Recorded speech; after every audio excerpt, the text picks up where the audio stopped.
Sa kuha, pero hindi mo kayo, bigyan natin dito kay... Ano? Tao ba ito? Yes, PPSC namin, sir. PPSC mo? Yes, sir. Yes. Ha? Tumbag yun. Black 45.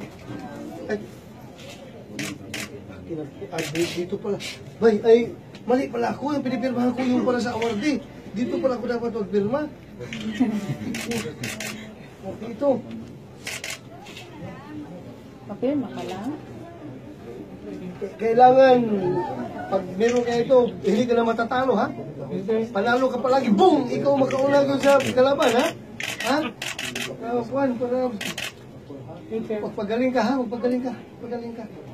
Magpagaling ka. Ito, ibigay ko sa'yo. Huwag ka umiyak, huwag ka umiyak.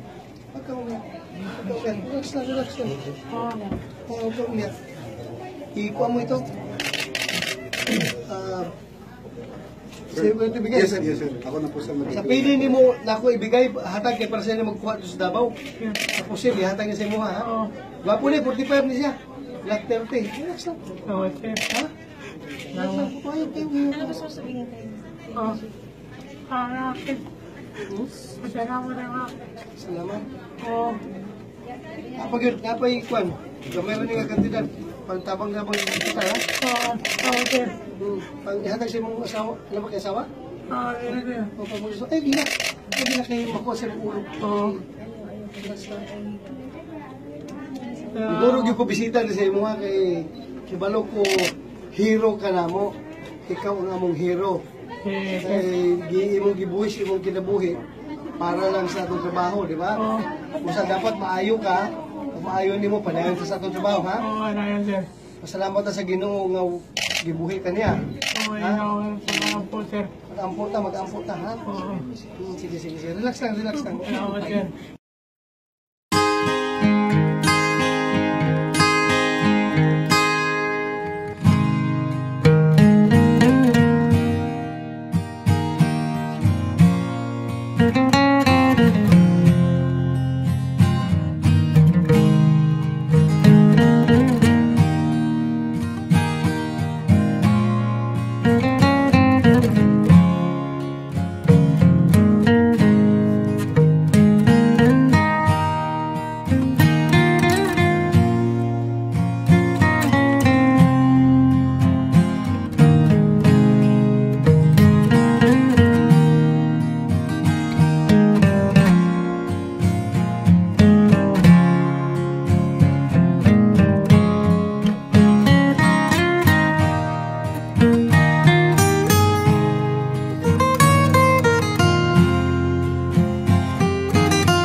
Nagsasyabu sa Pasig ang isang buntis at kanyang mister.